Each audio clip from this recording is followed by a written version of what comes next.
So let's get these traditional formalities out of the way. I'm Sam, 53 years old, originally from the wonderful rural county of Yorkshire in the north of England. I've been married to Angela for 7 years now, having met her 9 years ago. I was widowed after the sad passing of my first wife, Amanda, Mandy to me. She fell victim to cancer at the age of just 42, leaving me and our 4-year-old daughter, Jessica, completely devastated. I was broken after Mandy died, but I kept my bedside promise to keep living, to not grieve forever, and to make Jessica's childhood as happy as possible. 2 years after Mandy died, I met Angela. We met at the launch of a new wine bar and bistro in York. I went there with some friends, and she was leading the PR team, providing a lot of meet and greet and flirting, especially with me. She was divorced. Quite unexpectedly, her husband, with whom she had lived for more than 20 years, cheated on her.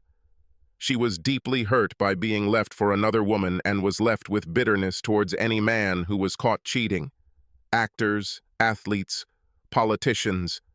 She scolded them all. It seemed strange to me that any man could cheat on her, because she was a very attractive, elegant lady who knew how to dress and was proud of herself. I was also against cheating. I worked as a police officer for 30 years and witnessed too many of my colleagues take risks and then lose their happy lifestyles for casual sex or an affair. Why they thought the grass would be greener on the other side of the fence was a complete mystery to me. Their stories were always the same. They met their real soulmate, left their wife and children, took a financial blow in the subsequent divorce, and then regretted leaving in the first place. I had virtually no sympathy for them when they wanted to share their grief with me. I was not with my first wife of my own free will. Cancer took her from me. They made a conscious decision to give up what they had and are now unhappy. My suffering was imposed and I resented it. I never stopped thinking about Mandy, even after I met Angela. I felt sad from time to time when Jessica asked about her mom, but Angela was very kind to her, and they became close. I loved being in our little community, but Angela always felt like she was being compared. Perhaps subconsciously I made comparisons, but I never said anything. In my experience, women have a sixth sense about this, and I have to admit that Mandy was my true one, but I love them both, albeit in slightly different ways.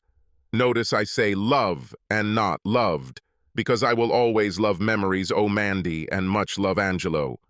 I retired as an officer at the age of 49, and at first did not do any paid work for some time, doing DIY, traveling, golfing, and cycling, and then decided that I had enough free time and needed to find myself a job. I tried several options, but eventually returned to the police force, this time as a civilian. Around this time, I began to notice some changes in myself, physical and emotional. Physically, I felt unwell.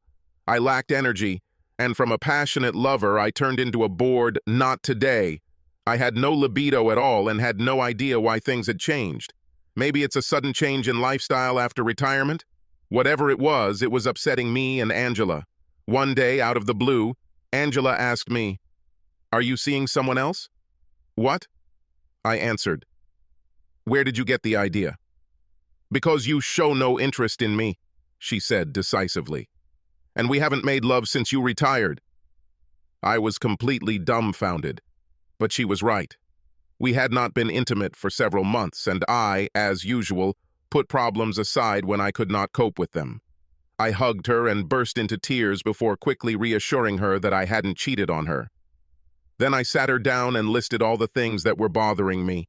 Lack of libido was one thing, but I also felt like I was losing strength in my legs and tripping too often. There were times when I would just walk into the store like I was drunk. My legs just wouldn't do what my brain asked them to do. We hugged again and agreed that we needed medical intervention. An appointment was made with neurologist Dr. Brown, who thoroughly tested my coordination, reflexes, and balance, after which he sat back in his chair, took off his glasses, and asked what we thought the problem might be. Angela quickly said that we weren't thinking that far ahead, but I had already consulted Dr. Google and came up with the following. I think I probably have either MS, multiple sclerosis, or, worse, MND, motor neuron disease.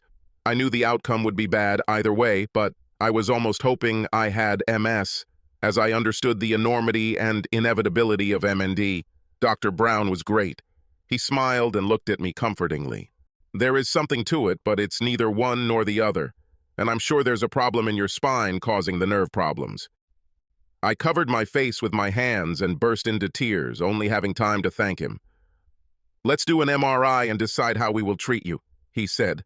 I felt enormous relief, and when the diagnosis was eventually made of an arterial abnormality putting pressure on the nerves in the spinal cord, the necessary surgery was already scheduled. 3 weeks later, the surgery was done, and a week later I was home, in great pain and discomfort, but glad to have met Dr. Brown. If I had not sought help, it turns out that within 6 months, I would have been paraplegic. The recovery was very difficult and required a lot of strength from all of us. But over time, gradually gaining strength and taking my time, I felt much better. I was told that the surgery was successful but could not repair all the damage already done to my nerves, so I would have to accept that I would not be able to run or cycle as fast as before. I was just glad I didn't use a wheelchair and was determined to be as close to my old self as possible. Another thing that was fixed was my libido. Some blood tests showed that the pituitary gland was not functioning, so my body was not producing testosterone as it should. This is easily corrected with injections every 10 weeks. And this is the result. Now life could return to normal, or so I thought. I talked to Angela and told her I felt like a man again, and I wanted us to try to get our sexual spark back. She looked slightly worried and said that she herself had not had any desires for some time. She said that menopause had taken its toll and that she no longer felt sexy. I assured her that I found her very sexy, but said that I understood and was glad that she needed to adapt to life after menopause, but that we could seek help from her doctor. We agreed to give her time and see how things went. Over time, I found myself wanting her more and more. I remembered how we had enjoyed sex not so long ago, and I found her more and more attractive. I remembered our first intimate night together, when she was shocked by my ability to make love.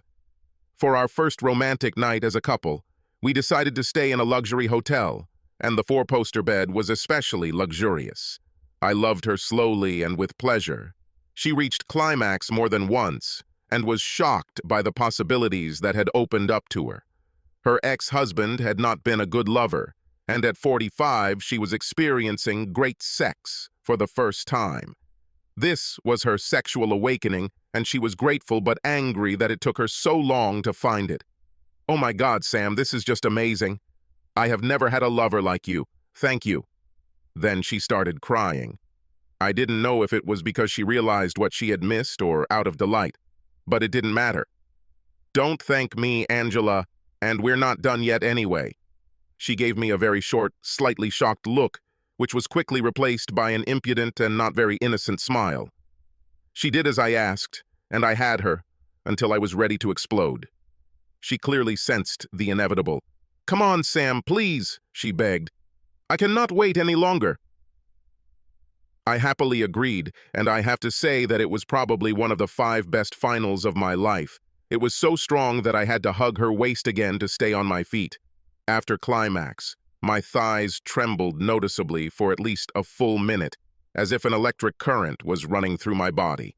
That first time we made love is still etched in my memory and makes me blush when I think about it. But that was almost 7 years ago, and it felt like we were a long way from where we were now.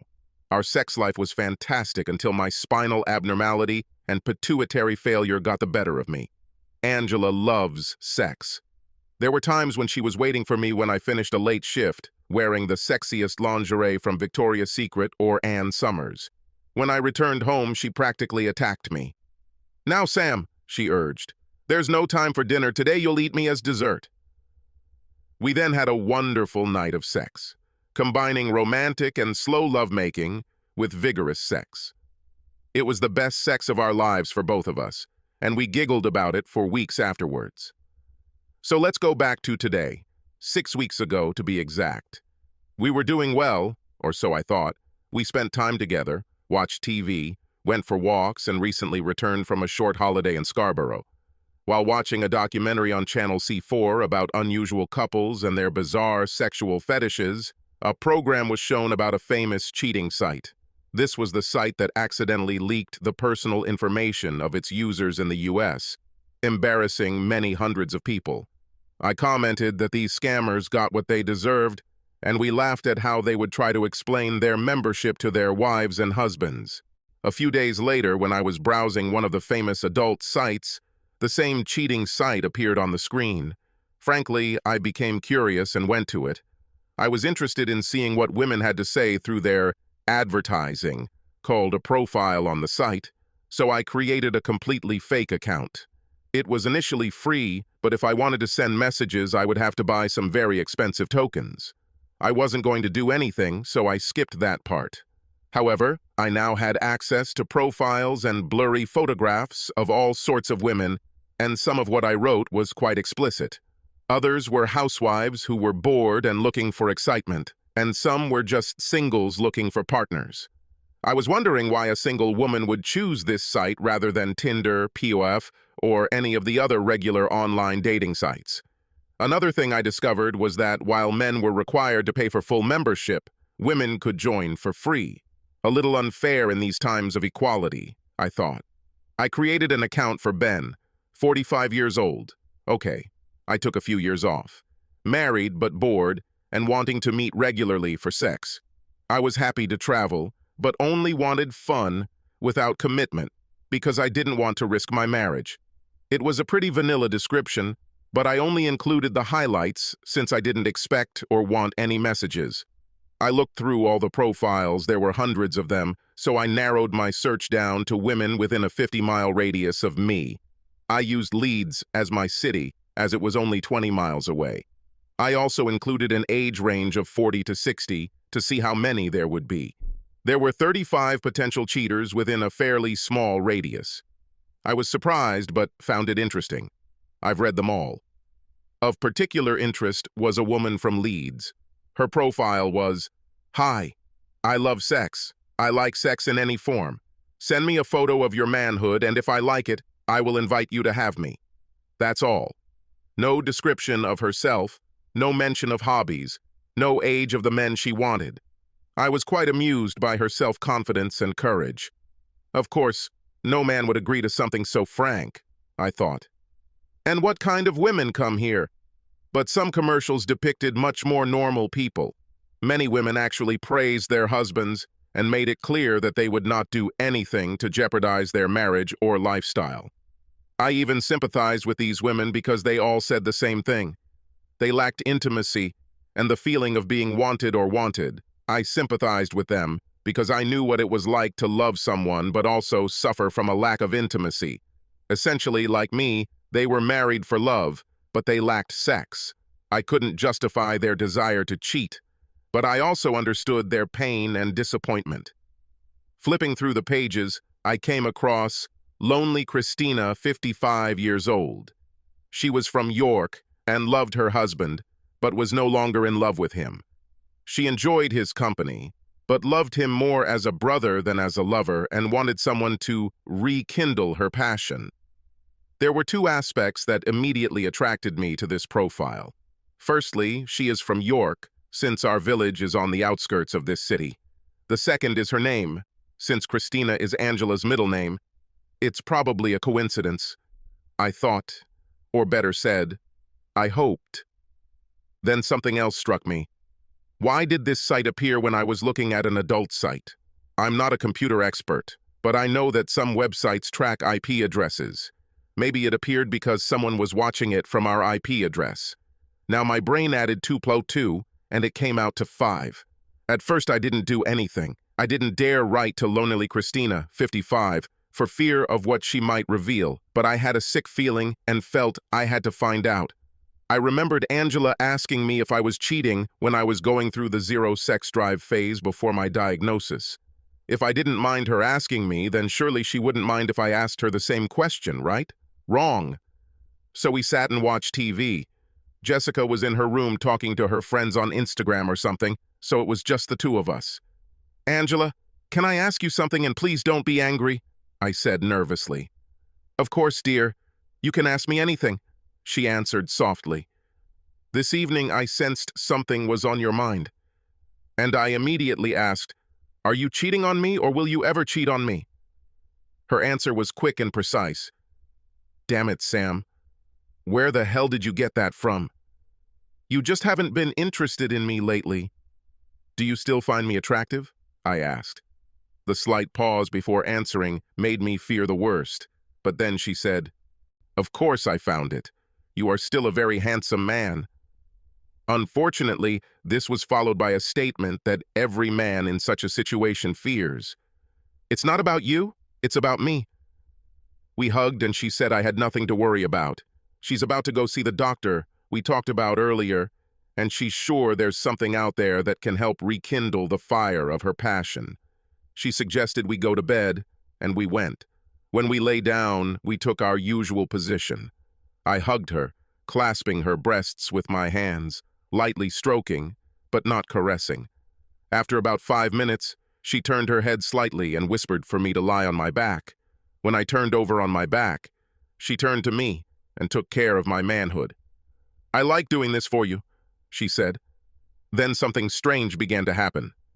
Everything she did was incredibly pleasant, but not typical of her behavior. I climaxed. I couldn't believe what was happening. Angela, who hasn't been interested in sex lately, looked into my eyes and gave me the most lustful smile. "How do you like it, Sam?"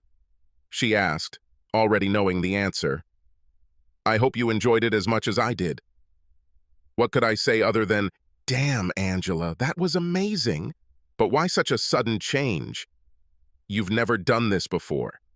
She just kissed me on the cheek and said goodnight. And that was the end of it. No explanation. And although I was completely satisfied, I couldn't help but wonder what made her suddenly change. However, I slept well.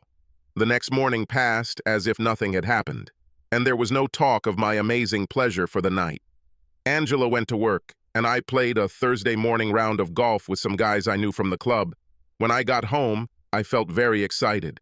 I spent the morning remembering what I experienced yesterday, and due to lack of concentration, my golf game suffered. I went on the iPad, turned it on private browsing, and went to the cheating site. To my surprise, there was a small pink dot indicating that I had received a message. I looked and was shocked to see that it was from Lonely Christina 55 and read, "Hello, I see that you recently viewed my profile. Thanks for stopping by. I like your profile, but I would like to know more about you. Looks like we live pretty close to each other. I'm married, but looking for some NSA fun with a younger man. I don't want to ruin my marriage because my husband is a good man, but I need sex, and it doesn't excite me anymore. Do you think you could help me, Ben?" I didn't know what to write, so I kept it simple and decided to be clever by adding some fishhooks. Since she messaged me, I could respond without spending money, so I wrote, "Hello, Lonely Christina 55. Thank you for writing to me. Sorry to hear that your husband doesn't do this for you. Is he much older than you? I am a retired police officer. What do you do for a living? And yes, I will be happy to try to help you." And with the press of a button, the message went away. I didn't get an answer right away, but it was just the beginning of the day, and I assumed that most people were busy during the day. Angela came home as usual and greeted me as usual with a peck on the cheek. I said I had a casserole for tea and would she like it now or later? She said later because she needed to do some work on her laptop and also wanted to take a shower before we sat down at the table. The evening passed completely without incident. Before going to bed, Jessica sat with us for a while, and we also went to bed at our usual time. There were no repetitions today, just cuddles and sleep. Angela left for work as usual, so I immediately logged onto the iPad. Of course, Lonely Christina 55 replied, "This is too bad, Ben. My husband is a former police officer and I can't risk meeting someone who might know him. It's a shame because I want sex, and you seemed perfect to me. If proof were needed, I would think this would be it. Think outside the box, Sam." Then it dawned on me. "Hello, Lonely Christina 55. Yes, it's a pity, but I was a police officer. I worked all my service in South London, so it is unlikely that I had the opportunity to work with your husband. If you want sex, then our desires coincide because I need it very much. Do you have photos to share? Ben." The next day, she replied, "Ben, that's great, and no, my husband couldn't have known you at work. I would not like to say what field I work in. I hope you will understand me. Yes, I need sex, and your offer sounds like you can satisfy my desires. I have some photos, but I'll only let you see them if I can see yours. To be honest, Ben, I don't care what you look like, so we can exchange photos or just take the risk and meet to fuck each other. And just so you know, Christina's not my real name, but it is my middle name. Let's meet and have sex, Ben. Let me know when you're free. My heart skipped a few beats when I read this. This is 99.9% my Angela. A woman who was cheated on, who hated everyone who cheated, and now she's about to become one herself. Hell, this might not even be the first sexual encounter she had planned. How could she do this to me? Why was I suddenly not good enough for her? Why does she risk losing her husband and adopted daughter? I was still looking at the iPad when Jessica returned from school. She asked if something had happened because I looked sad. She asked if I was repeating my old tricks of looking at old photos of me, Jessica, and her mom on the iPad and getting depressed. So I took the easy option and said yes. "Don't worry, Dad," she said. "Mom would want us to be happy and Angela is wonderful. I know she would approve." The irony of her words made me feel even worse, but I managed to pull myself together. How can I deal with this? I decided that I needed to trust one of my old cop friends, Mike. We had been on many missions together, including the Bradford riots in the early 2000s, and I trusted him more than anyone I had ever worked with. He was stunned when I told him everything. He still gave Angela the benefit of the doubt, saying that it most likely wasn't her. After all, many women have a middle name of Christina, and her husband could be any constable in Yorkshire. Even if it was her, it could just be dirty, flirty talk, and just because she suggested meeting up for sex doesn't mean it would be anything more than an internet fantasy. A lot of people, he said, talk about it but don't actually go through with it. He compared it to how we men watch adult films and fantasize about models. Mike agreed to work with me again on this undercover investigation. Angela has never met Mike, so she won't suspect anything if he pretends to be 45-year-old Ben. He was actually 52, but my Angela was 59, so they would both be guilty of lying about their age. We borrowed a micro spy camera and audio communications equipment, ready for the rendezvous. Mike was scheduled to meet with lonely Christina 55, while I watched and listened remotely in my car parked nearby. All I had to do was organize a sexual meeting. "Hello, lonely Christina 55. Yes, let's meet and fuck each other. I'm already ready for you, and I hope you are too. I have a room booked at the Travelodge on the A64 outside York for this Friday. See you at 10 in the morning if you can make it." I knew that she would be able to come since every other Friday is her day off. Of course, the answer came, "See you there. I'll be wearing a long gray coat and a brown mulberry handbag. See you at the front desk at 10. I won't go there alone. Too awkward. How will I recognize you?" I immediately replied, "Dark hair, 5'8" tall, black leather biker jacket and jeans." And by pressing the send button, the trap was set. For the next 2 days, I was so nervous that I felt constantly sick. Angela acted normal, but she knew something was wrong with me. She kept asking me what was wrong, if she had done something to upset me, if it was something with Jessica. I didn't attach any importance to it, but it was seething inside me all the time. I feared Friday, like a condemned man fears the day of execution. On Thursday night, I couldn't sleep and watched in horror as Angela left for her betrayal on Friday morning. I was still hoping that I had it all wrong and that it was just a coincidence. Angela came looking for me at night and found me crying in the kitchen. She hugged me and begged me to tell her what happened. I really wanted to tell her what I was 99.9% sure of, but I needed to know for sure. If I told her what was planned for Friday, she could deny everything, and I would have no evidence but only suspicions for the rest of my life. So I said I had a bad dream that I was going to lose her the same way I lost Mandy all those years ago, and it seemed so real. She told me to stop being stupid and go back to bed. I said I would follow her, but decided to sleep on the living room couch instead. I woke up at 7:30 a.m. and made sure Jessica was ready for school before she got on the bus at 8:30 a.m. Angela came downstairs already dressed in jeans, heels, and a tight sweater that showed off her still very slender body. "You look good," I said. Are you going somewhere? She answered casually, Didn't I tell you that I'm meeting the girls for an endless brunch today? No, I'm sure I would remember, I answered. Well, that's okay. Are you playing golf today? She asked. No, my love, but I need to go somewhere. I'll tell you about it when I see you later. Oh, okay. Bye then, was all she said. I hugged her and kissed her on the lips, after which she said, I love you, Sam. Forget your bad dreams. They will never come true. And I believed that mine was about to come true. I called Mike to tell him that Angela had left and he came to pick me up. We still had plenty of time to get everything ready, but I was so nervous that he had to pull over so I could throw up on the side of the road. Mike gave me some water and we went to the motel. The equipment was simple, just a small laptop and an earphone for me. Mike got out of the car and walked into the lobby before asking the receptionist where the bar was. Then he returned to the car to confirm that the equipment was working.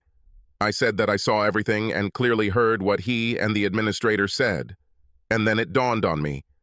We don't have any plan for what will happen when she comes to meet him. Obviously, the room isn't booked, but Angela shouldn't know that. So after the first meeting, what should happen? We agreed that Mike would suggest a Dutch manly drink at the bar, and I would have time to go in and face them. Mike will play innocent and leave us alone with what follows a quarrel, argument, or discussion, but will not reveal that he is participating in deception. I wanted to see if she would confess and if I would have to reveal what I already knew. At 9:50 a.m., Mike got out of the car and waited at the main entrance for lonely Christina 55 to arrive. And then I saw a car driving into the parking lot. It was Angela's Audi, and I watched as she nervously approached Mike. Now I was looking at the laptop and waiting for her to speak. How I didn't throw up again, I still don't know. She walked up to Mike, smiled nervously, and asked carefully, Are you Ben? Mike replied, Yes, and you must be lonely Christina 55? I could see that she was nowhere near as confident as her online profile showed and was actually nervous. Mike followed the script and asked if she wanted to grab a coffee at the bar or even something stronger, even though it was only 10 in the morning. She nodded and they went to find a seat at a small table. Mike started asking what she would like to drink and she asked for Irish coffee. They both sat in nervous silence until their drinks arrived, and then Angela spoke up. Ben, I'm afraid I can't do this.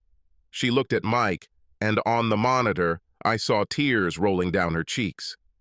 In fact, I never intended to meet anyone, and I even wrote you a message today asking that you not be here. I see on the app that you didn't read my message, and I wouldn't be so cruel as to just leave you here. It wouldn't be fair, and you seem nice. So, can I explain everything, please? Mike asked her to continue, but she burst into tears.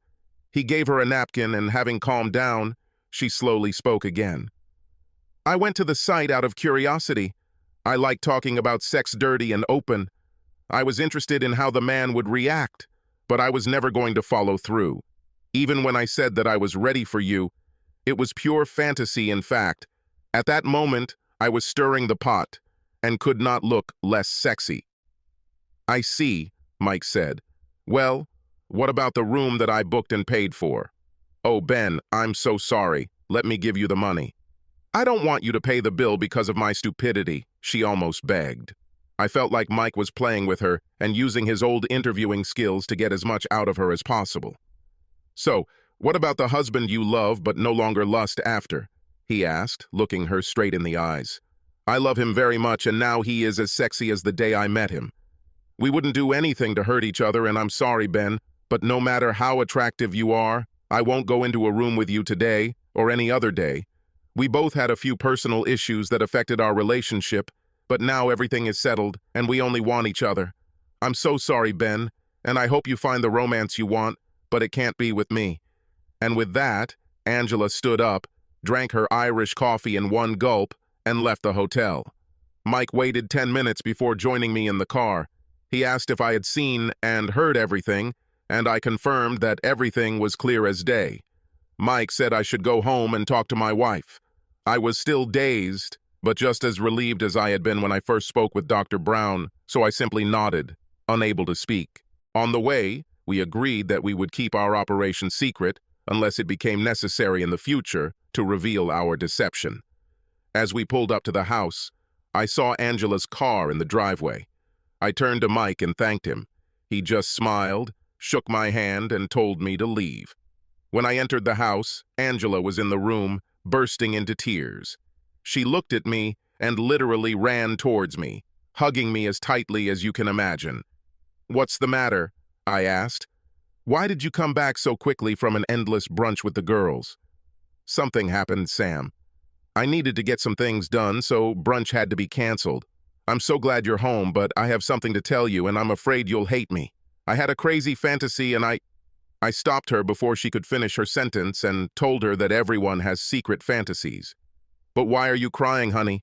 I asked. "Fantasies do not harm anyone. I watch adult films and fantasize about models, but I would never do anything that could hurt you. I know that you won't hurt me either, so keep your fantasies a secret.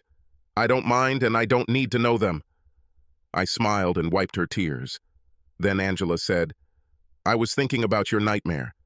I had a similar nightmare in which I thought I was losing you. It was terrible and I couldn't get it out of my head. In addition, I started taking the pills that the doctor prescribed.